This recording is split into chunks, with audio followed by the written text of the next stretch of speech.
10 నిమిషాల్లో రాకపోతే రూపాయలు 10,000 ఫైన్. గంటలోపే అంబులెన్స్లో ఆసుపత్రికి క్షతగాత్రులు. ఎన్హెచ్ఏఐ నిబంధనలు మరింత కఠినమట. ఏదైతే చాలా పెద్ద ఎత్తున కూడా ఏ యాక్సిడెంట్ జరిగినా ఏం జరిగినా రోడ్ల పొంట అర్ధరాత్రి కావచ్చు ఏ సమయంలో అయినా వెంటనే అంబులెన్స్ వస్తుంది. అంబులెన్స్ వచ్చి అంటే నిజంగా గ్రామీణ ప్రాంతాల్లో అయితేనేమో వెంటనే గ్రామీణ ప్రాంతంలో ఉన్నట్టు గవర్నమెంట్ హాస్పిటల్కి తీసుకెళ్తే తొందరగా 5-10 నిమిషాల ఏరియా నుంచి తీసుకెళ్తారు. కానీ హైదరాబాద్లో పరిస్థితులు చాలా ఘోరంగా ఉంటాయి. ట్రాఫిక్ చాలా ఇబ్బందికరంగా ఉంటుంది. పొద్దున 8-9 గంటల టైంలో అయితే లక్షలాది వెహికల్ మొత్తం రోడ్లపైన ఉంటాయి. ఎవరు కూడా సైడ్ ఇవ్వనటువంటి పరిస్థితులు ఉంటాయి.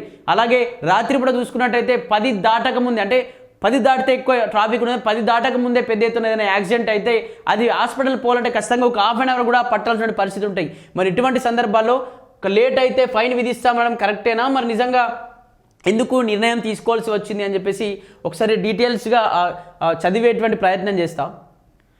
జాతీయ రహదారులపై ప్రమాదం జరిగినట్లు సమాచారం అందుకున్న 10 నిమిషాల్లోపే అంబులెన్స్ ఘటనా స్థానాలకి చేరుకోకపోతే రూపాయలు 10,000 జరిమానా విధించాలని National Highways Authority of India నిర్ణయించిందట. అలాగే బాధితుడిని అత్యంత కీలకమైన గోల్డెన్ అవర్ లోపు ఆసుపత్రికి తరలించడంలో విఫలమైన ఇంతే జరిమానా కట్టాల్సి ఉంటుందని స్పష్టం చేసిందట.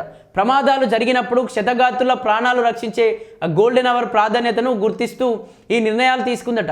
ఎన్హెచ్ఏఐ పరిధిలోని దాదాపు 50,000 కిలోమీటర్ల హైవేలలో సుమారు 3,000 అంబులెన్సులు, 1000 పెట్రోలింగ్ వాహనాలు, 1000 క్రేన్లు అందుబాటులో ఉన్నాయి. ఈ వాహనాలన్నింటికీ GPS ఎన్హెచ్ఏఐ కేర్ యాప్తో పనిచేసే ప్రత్యేక మొబైల్ పరికరాలు అమర్చి ఉంటాయి.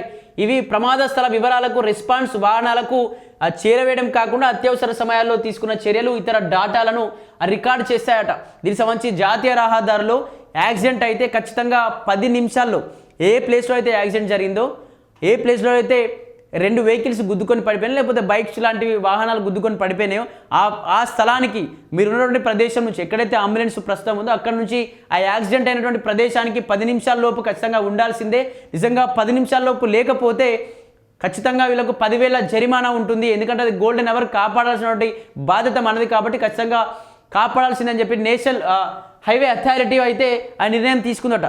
అదేవిధంగా దీనికి సంబంధించి ఏదైతే నేషనల్ హైవే రోడ్లపైన దాదాపు 50,000 కిలోమీటర్ల మేర 3,000 అంబులెన్స్లు ఉన్నాయట. అలాగే 1000 పెట్రోలింగ్ వాహనాలు ఉన్నాయట, 1000 క్రేన్లు కూడా డైరెక్ట్గా అంటే ఎక్కడ యాక్సిడెంట్ అవుతుంది, యాక్సిడెంట్ అయిన వెంటనే అక్కడ ఏదైనా లోయలో కార్లు కానీ వెహికల్స్ పడిపోతే ఆ క్రేన్తో తీయడం, వెంటనే పోలీసులు అక్కడ ఉన్నటువంటి 1000 మంది సిబ్బంది ఆ పోలీసులు ఎవరైతే ఉన్నారో వాళ్ళు వెంటనే ఆ ప్రదేశానికి వెళ్ళి ఎక్కడ యాక్సిడెంట్ అయింది, ఏం జరిగిందని చెప్పేసి వెంటనే అంబులెన్స్ పిలిపించడం లాంటివి ఖచ్చితంగా 10 నిమిషాల్లోపు కంప్లీట్ అయిపోవాలి, లేకపోతే 10,000 జరిమానా ఉంటుందని చెప్పేసి ఆ నేషనల్ అథారిటీ అయితే ఒక పెద్ద ఎత్తున స్టేట్మెంట్ ఇచ్చిందట. అలాగే 1033 హెల్ప్ లైన్ అందుబాటులోకి. జాతీయ రహదారులపై ఏదైనా సమస్య ప్రభావితం జరిగితే తెలియజేయడానికి ఎన్హెచ్ఏఐ 1033 హెల్ప్ లైన్ నెంబర్ను అందుబాటులోకి తెచ్చిందట.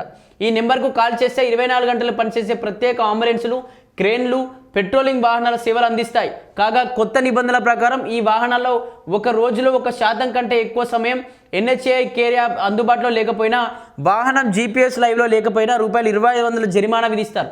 అత్యవసర అలర్ట్ను 1 నిమిషంలోపు అంగీకరించకపోతే రూపాయలు 5,000, దానిని రిజెక్ట్ చేస్తే రూపాయలు 10,000 జరిమానా పడుతుందని ప్రతి అంబులెన్స్ ప్రతిరోజు తప్పనిసరిగా 5 కిలోమీటర్ల డ్రై రన్ చేయాల్సి ఉంటుందని చెప్పేసి కూడా చెప్తా ఉన్నారు. ఏదైతే దీనికి సంబంధించి 1033 అని చెప్పేసి హెల్ప్ లైన్ ఉంటుంది. ఈ నెంబర్కి కాల్ చేస్తే ఆ ఏరియాలో ఉన్నటువంటి అంబులెన్స్ కావచ్చు, అలాగే ఆ ఏరియాలో ఉన్నటువంటి పోలీస్ సిబ్బంది కావచ్చు, ఆ ఏరియాలో ఉన్నటువంటి క్రేన్ సిబ్బంది కావచ్చు, కాంటాక్ట్ కావచ్చు, ఈ నెంబర్కి కాల్ చేసి ఆ ఏరియాలో యాక్సిడెంట్ అయినటువంటి ఏరియాను అక్కడ ఇన్ఫర్మేషన్ ఇచ్చే వాళ్ళు వచ్చేస్తారు.